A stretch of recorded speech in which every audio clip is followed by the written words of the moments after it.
Hello and welcome back to Radio 2. So we're still looking at news, weather, traffic and sport. Today we'll be looking at writing and reporting for sport. But just to briefly recap what we looked at in the previous lecture, we spoke about how journalists decide what events fall into. We spoke about how journalists decide what events fall into news as a category, and how they decide what should go into a bulletin. And we looked at the criteria that makes news and what doesn't. So we looked at, is it new? Is it unusual? Is it interesting? Is it significant? And is it about people? Then we delved a bit more and we looked at newsworthiness of articles. And we said instead of those 5 categories, you can also ask, does the story have a strongly defined subject? Is it new information? Who cares? How will it matter to your listener? Would you have a conversation about this off air?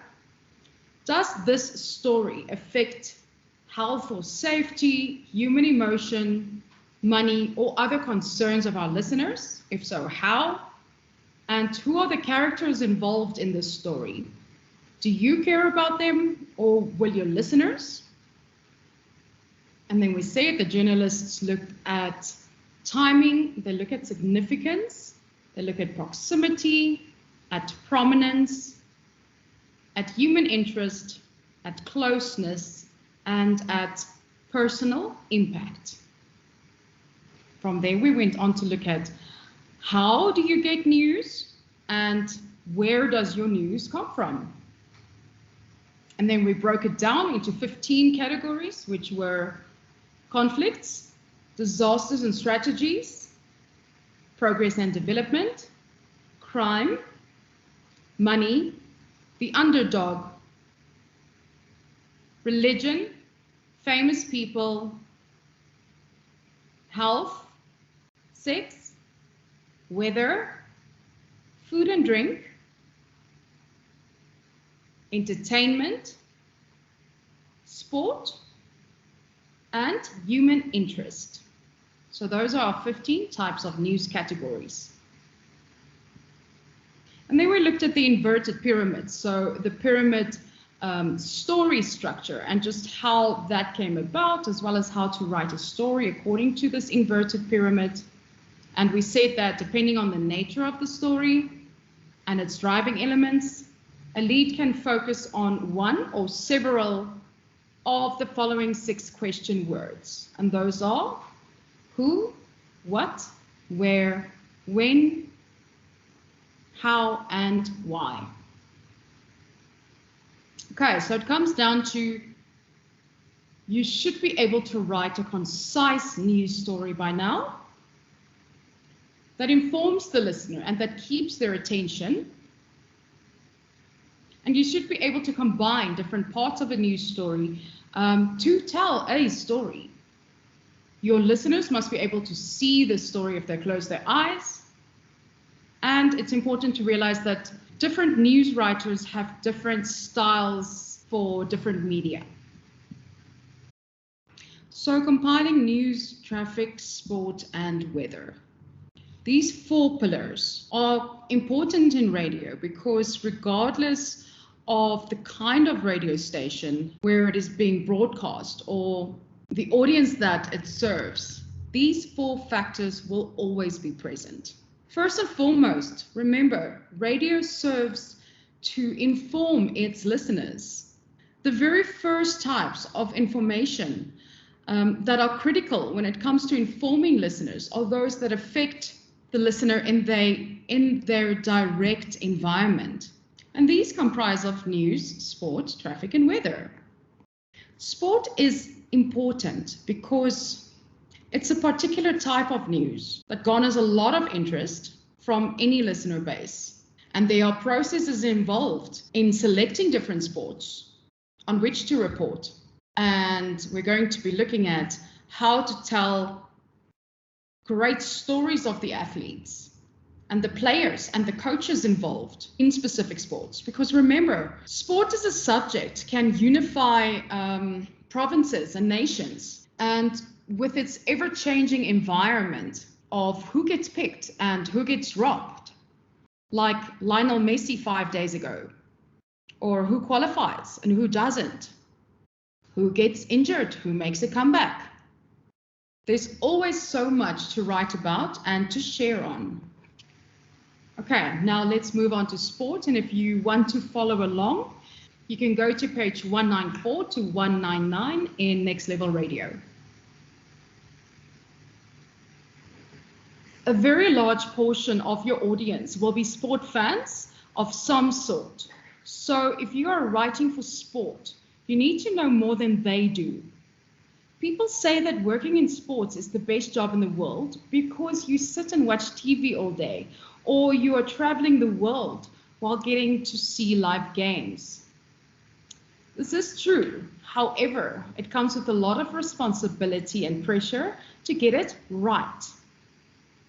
As with any other type of journalism, there are some non-negotiable requirements, which are as follows: accuracy, accessibility, context, and opinion. So when it comes to accuracy, this refers to both the information and the terminology that you are using. Accessibility, this includes being accessible to people who might not follow the sport that you are talking about. Context means explaining why the achievement that you are telling listeners about is worth talking and hearing about. And lastly, opinion. This involves understanding when you can express it and when you shouldn't. As a sports writer, there are two different destinations on radio for your work, and they require slightly different styles of writing.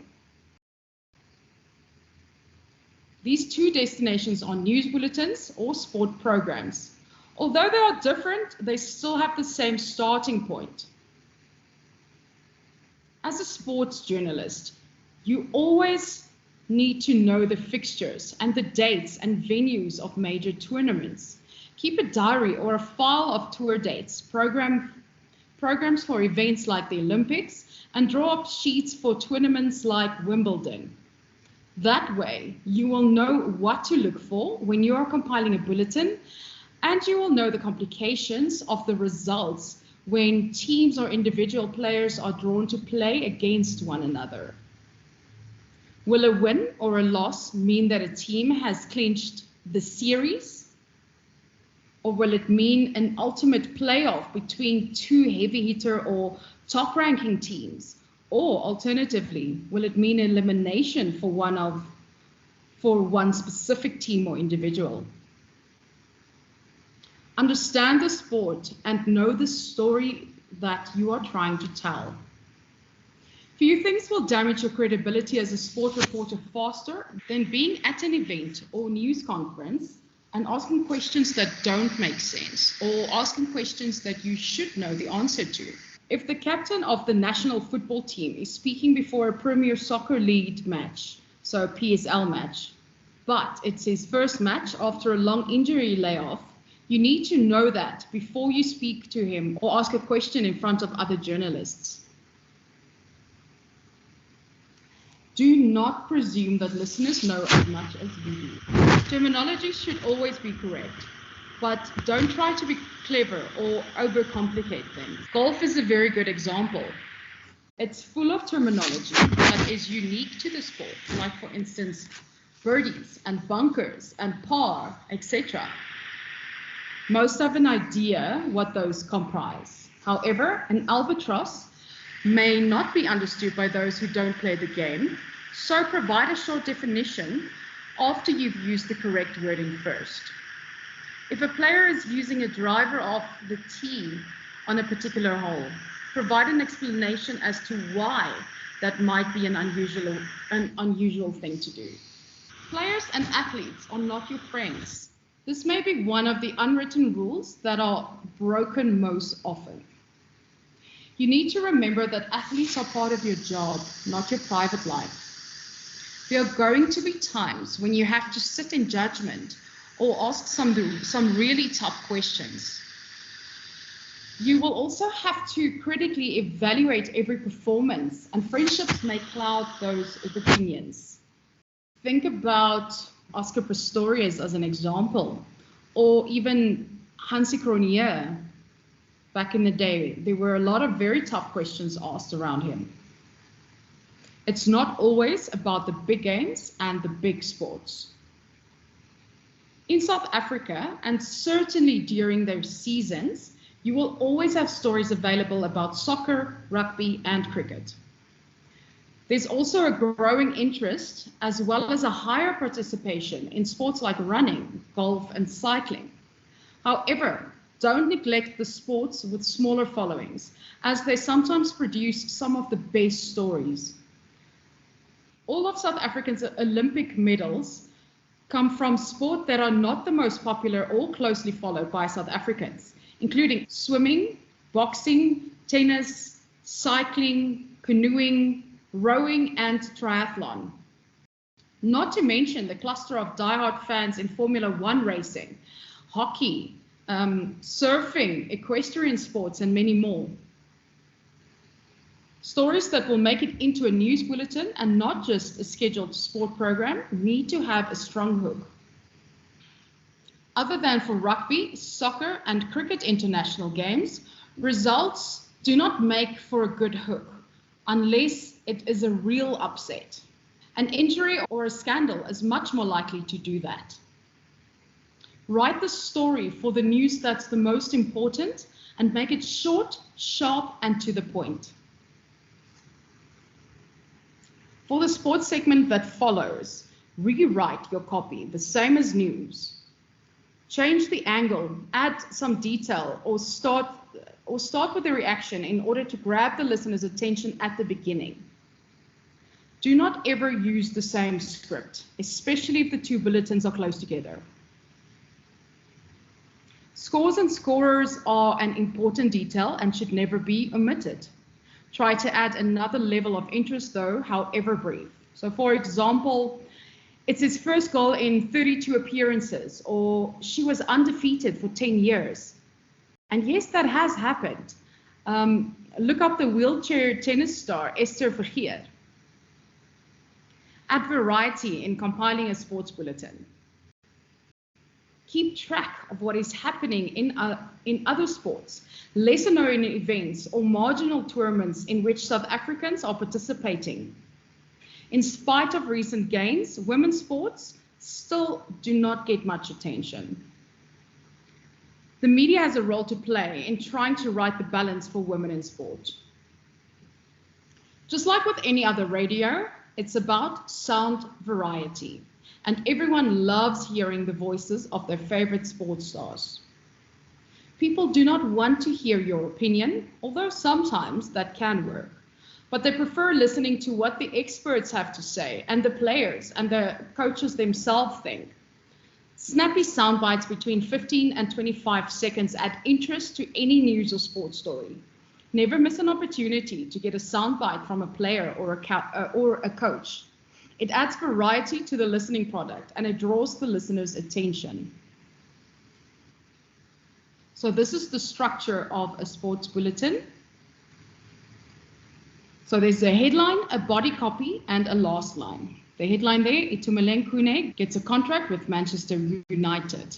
The body copy, the Kaizer Chiefs captain has signed a contract at the age of 32 to play for the most popular English Premier League club in the world. Itumeleng Khune first played for Soweto-based club Kaizer Chiefs in 1999, but his goalkeeping skills only came to fore in the public eye at his Premier Soccer League debut in 2007.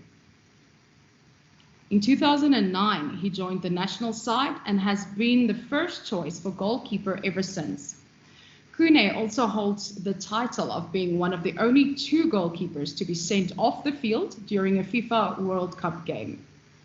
And the last line then, Khune says he is looking forward to joining the team at Old Trafford to start training in August.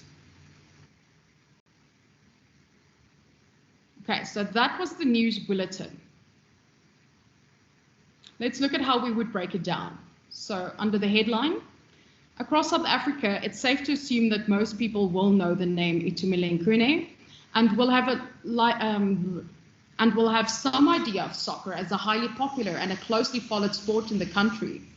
It's also likely that as the captain of the national side and leading PSL team, Kaizer Chiefs, such a high-profile player being drafted into a top English Premier League team will be highly newsworthy, as any chance in contract or club that he plays for would be of interest to fans of the sport. As any change in contract or club that he plays for would be of interest to fans of the sport. And then in the body copy, here factual research and justification informs the line. You would confirm all of these facts via research online, such as that Kune is still the captain of the Kaizer Chiefs, even if this appears to be obvious, that he is 32 years old, and that Manchester United is the most popular club in the EPL. In the last line, here we are answering a question that most listeners are likely to have. For example, when will this new contract start? And we are providing a personal point of view from the player, which can work either with or without a soundbite from him.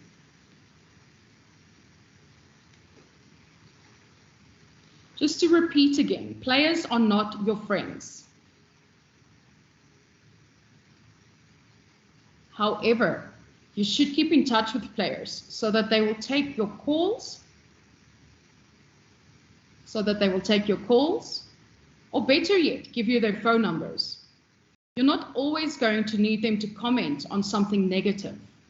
Often it's to talk about a good result, to preview a major tournament, or to comment on a fellow athlete's success.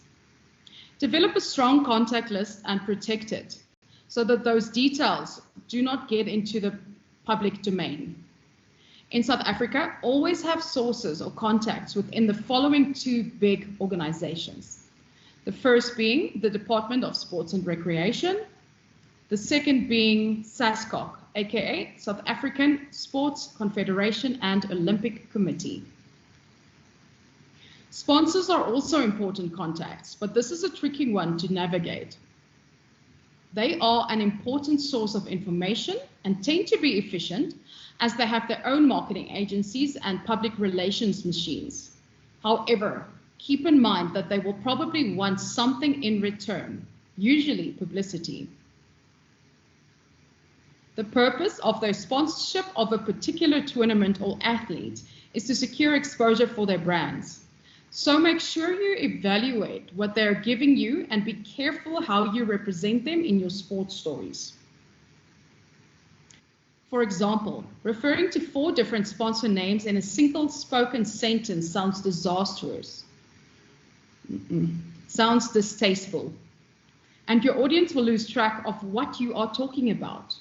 To avoid something of this kind, it would at times be easier or preferable to talk about a match being played in Johannesburg rather than Emirates Airlines Park. And then when it comes to social media is an important source of information, but it's notoriously unreliable. Use it as a source, but only as a starting point.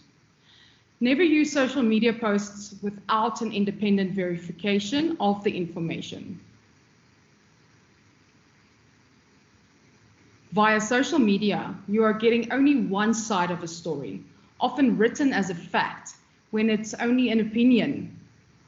If the information is explosive enough, credit the social media site as well as the person posting it and emphasize that it is unverified. Remember, if you repeat hate speech or defamatory accusations, you are equally as liable as the person making the original statements.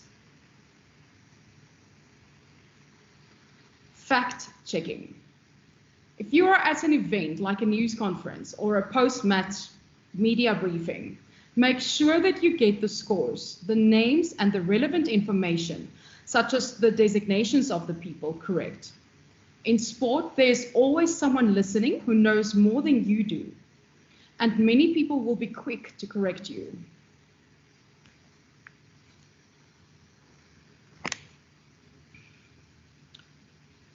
They will also stop listening if your information is unreliable, which in turn will have a negative impact on the radio show and the radio story where your story is, and the radio station where your story is broadcast.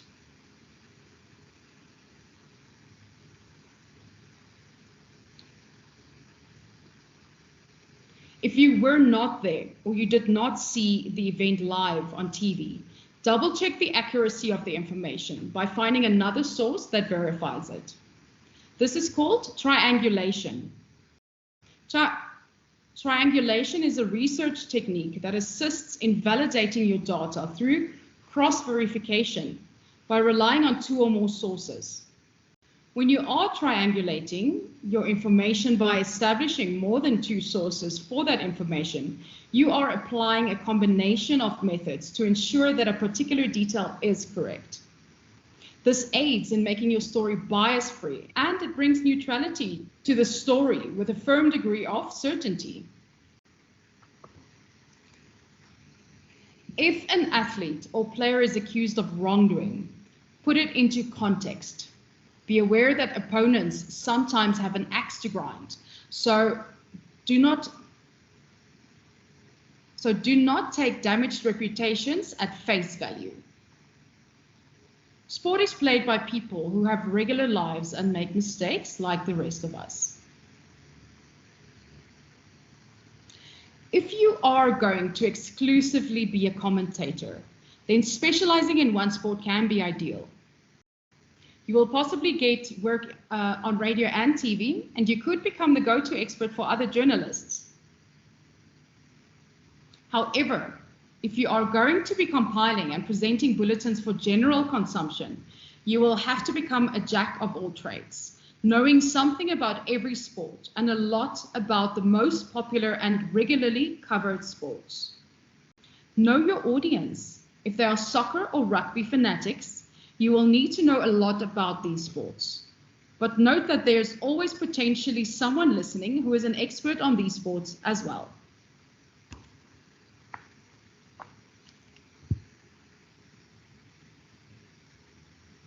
Examples of some of those sports could be karate or wakeboarding or even chess.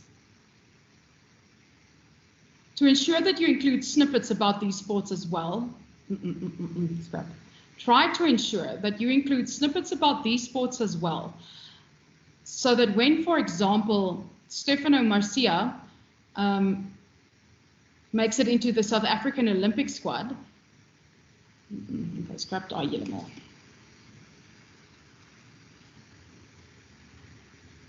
provide information about sports that don't get too much exposure in South Africa. For example, every now and then, mention something about the National Basketball Association, aka the NBA, or the Australian rules football, Japanese sumo wrestling, or table tennis. This will add to the interest and entertainment factor, which, after all, is what the media does. It educates, informs, and entertains. Let's look at some tips from the noted sports journalist Janet Witten. The first there, prepare and research the subject well. Few things will irritate an interviewee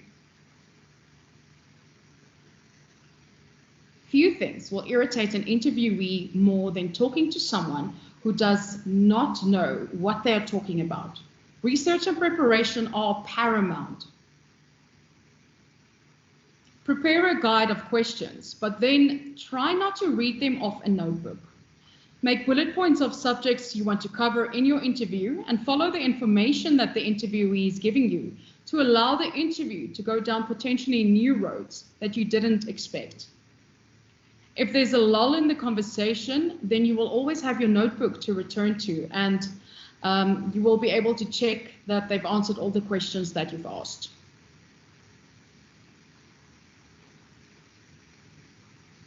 Listen to the answers.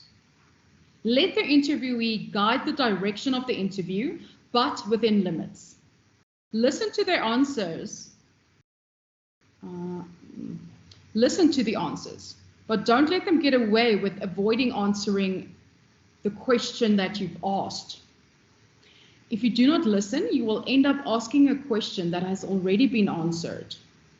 And then you will lose the respect and cooperation of the person whom you are interviewing. Writing for news is more precise, slightly more formal, and must never show bias. Your sports stories for news bulletins will be shorter, where just the salient facts are included. Writing for a sports bulletin or for a sports show allows for a more casual style. In this case, the language you use can include colloquialisms and slang. Note, however, that technical sports terms must be used correctly. You need to make sure that you cover all of the matches of the day, regardless of whether you personally support the team or not. Never show bias against your own national team. Although criticism and providing a platform for debate are acceptable and often worthwhile for creating unmissable sports radio content. Okay, let's briefly listen to a sports news bulletin. As an example.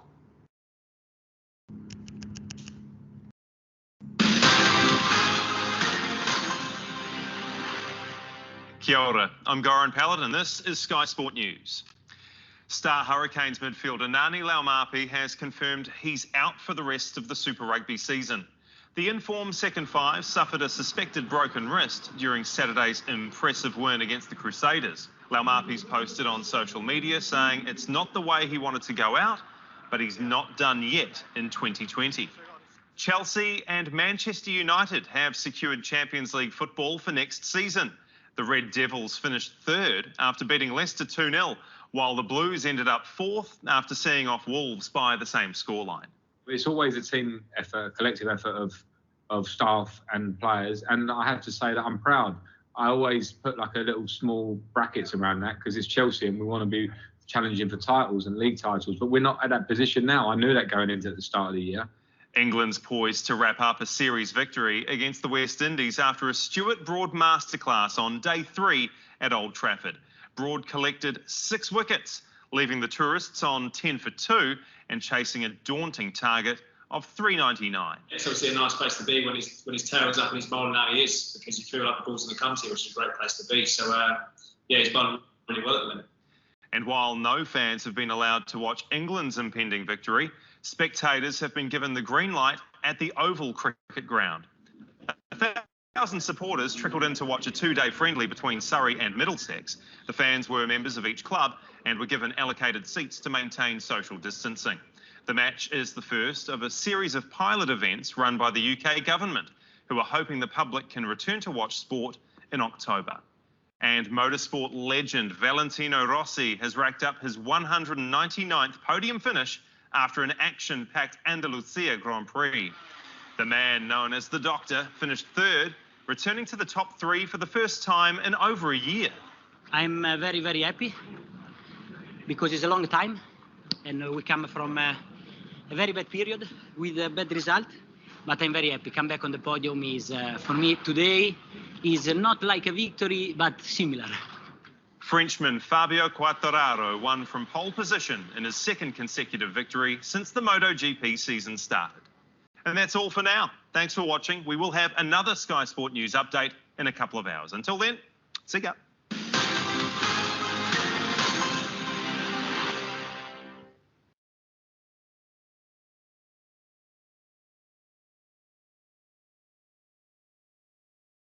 Okay, so let's get back into it.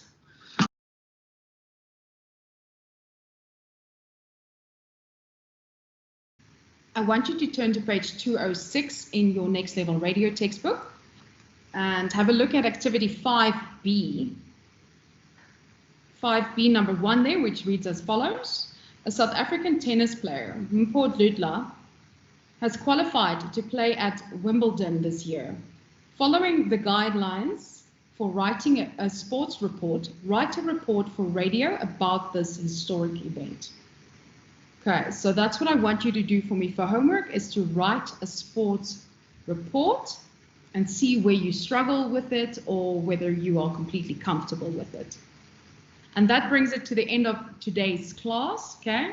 So until next time, that's it from me. Bye.